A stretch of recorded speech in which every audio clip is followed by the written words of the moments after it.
Orange County, California on May 21, 2021, Joanne was driving Aiden Leos, her 6-year-old son, to kindergarten. It was a typical Friday morning, roughly around 8 a.m. Aiden was sitting in his booster seat on the right rear passenger side when someone in another car changed lanes without signaling. Joanne drove past the car, flipped him off, and got in front of him. That's when someone in the other vehicle opened fire at her car on northbound 55. Shots of fires, northbound 55 from Chapman. We're getting a report that there was a child that has been shot in the back. Joanne pulled over on the side of the freeway, held her son Aiden in her arms until paramedics arrived, and he was rushed to Children's Hospital in Orange County, where he was pronounced dead. The last words that Aiden said to his mother was, "Ow, Mommy, my tummy hurts." A reward for an arrest and conviction was all funded by the family members, donations, county officials, and local businesses, and it rose up to $500,000. A few people even came forward to tell the police that they had dash cam footage of a car that looks identical to the car that was described to be at the scene of the crime. That's when the police enhanced the license plate. The effort led to two suspects, 24-year-old Marcus Eriz and 23-year-old Wynne Lee. The exact details of the charges have not been determined, but it is to believe that Wynne was the driver of the white Volkswagen and Marcus was the one that stuck his arm out of the window and shot. California Highway Patrol investigators had placed the couple under surveillance for a while, and it all came to a crashing end on Sunday, June 6, 2021. Officers followed them from a restaurant before arresting them outside their Costa Mesa home. They are being held on a $1 million bail each. Law enforcement officials said that the investigation had led them to a home in Whittier, where they had found and seized a white Volkswagen matching the description of the suspect's vehicle. Neighbors of the home did say they believe that's Marcus's grandmother that lives there. California Highway Patrol officials said that on Monday, June 7th, they believed to have recovered the gun used to kill 6-year-old Aiden. It was found someplace other than their Costa Mesa home. It's said that the district attorney is more likely to file second-degree murder charges against the shooter because the prosecutor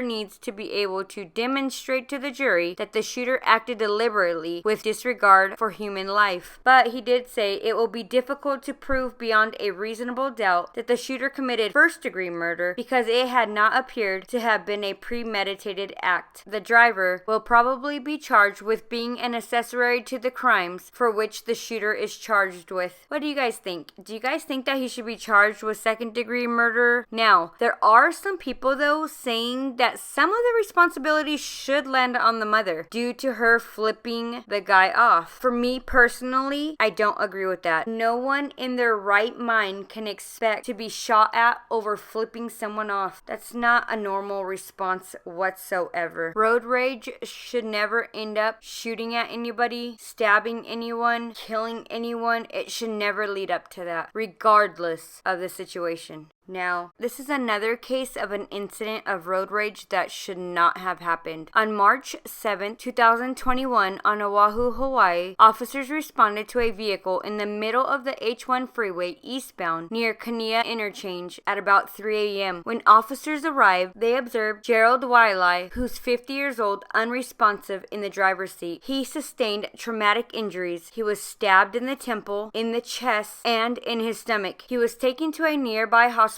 where he was pronounced dead. Witnesses reported two men exchanging words while driving, and at some point they stopped and exited their vehicles. Police said a physical altercation happened. Shortly after, Gerald returned to his car and the other man fled in a vehicle. Two of Gerald's daughters, ages 13 and 15, were in the car when this happened and witnessed the attack. The last thing that Gerald told his daughters before he went unconscious was, "Everything will be okay." The man wanted for questioning has been identified as Stephen Allen and located on the mainland. But the 38-year-old man isn't being forced to come back to the island because he hasn't been charged. He was not a tourist. He was living in Hawaii with a relative. He left the island in the days following the incident and has since hired a Honolulu attorney. His two teenage daughters witnessed their father getting stabbed. They are now left without a father. What world are we living in for people to be shot at, stabbed over a lane change or over a small altercation. I hope this guy gets charged with second-degree murder and is put away. I'm originally from Southern California, so whenever I hear the news in California, I don't know, it just hits me a little bit different. And I live in Hawaii, so anything that happens here, it hits me a little different as well. Alright, you guys, well, until next time, bye.